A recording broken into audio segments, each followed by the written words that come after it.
Welcome to Clips, a quick review of facts or factoids we've taken from our more in-depth episodes. Today, I've had the great fortune to stumble onto a model of Revolver that I had no idea existed.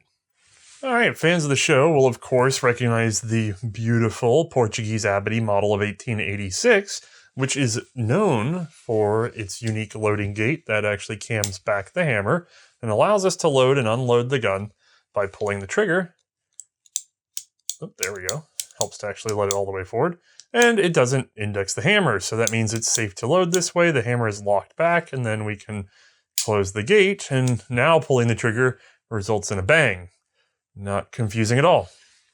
Now, at the time of filming this, we were concerned because we were unable to find an 1878 model to show you, and could only show you the later 1886. Well, I have goodish news, because this is not an 1878. As a matter of fact, I'm not sure what to call this. Now that I've seen it, though, I have noticed a couple other examples out there. It never turned up in my research going through the Portuguese military side of things because it is a commercially made 11mm Abadie.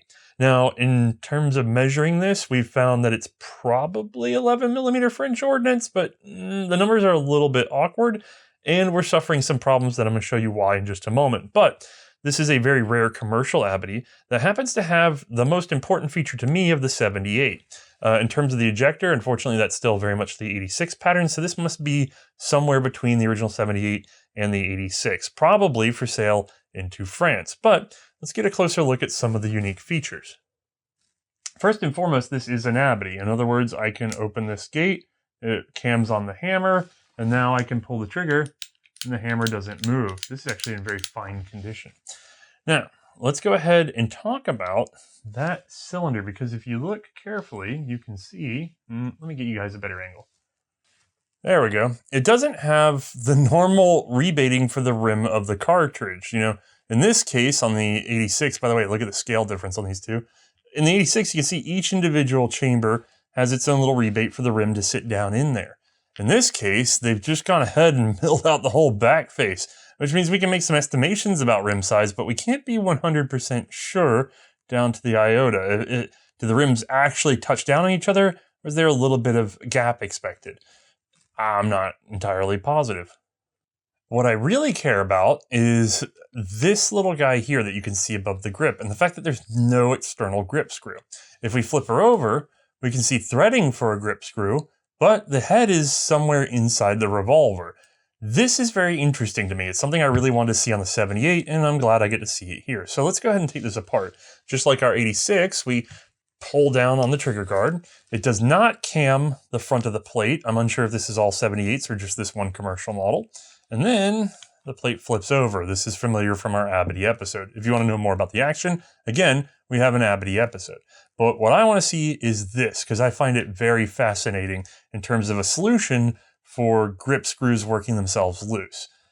This is a cross rod that pulls all the way out, at which point the grip is now free to come out, although it is very snugly fit because this is still in very fine condition. And there you have it. So how does this work? Well, this guy actually fits through a hole in this stud right there. And in doing so, being run down this particular, let me see if I can show that to the other camera, that hole, that means that it's a crossbar right here. So in other words, until you get the side plate off, which frees this guy to come out, it's impossible for your grip on the left side to loosen. Your grip on the right side is actually threaded in because of this guy. So this becomes a cross key and allows you to rotate. Oh, she's a little snug, but that allows us to rotate this screw. And if we kept rotating, I don't think I need to do it here, you guys get the idea, we'd eventually loose the right grip, which means that same locked position prevents the right grip from ever loosening either. It's always tensioned down just right. Now, of course, this requires some setup so that the threading always has the tension point exactly where it needs to be instead of being able to snug it down just a little bit more, back it off a little bit more. But so long as that original relationship stays static, that means that you will always have freshly tightened grips. Although, see, I'm already running into the major problem with this, which is that you must very carefully pre-align that hole so that it's exactly at the right angle for you to feed this guy in. Now it has a little taper, so it's somewhat forgiving in that, there we go. That's gonna draw it into the proper rotation and hold her snug, and oh yeah, that is real nice. Pretty cool idea, a little overcomplicated for most militaries, I think, but I do like it. I like looking for a solution like that from parts working themselves loose. And the idea that there's no exposed screw heads on this entire gun anywhere. That's pretty beautiful, honestly. All right, thanks again to College Hill Arsenal for loaning us this example. By the time you all see this, it should be back home amongst the other beautiful antiques, each with their own unique story. So give them a look. All right, have a good one.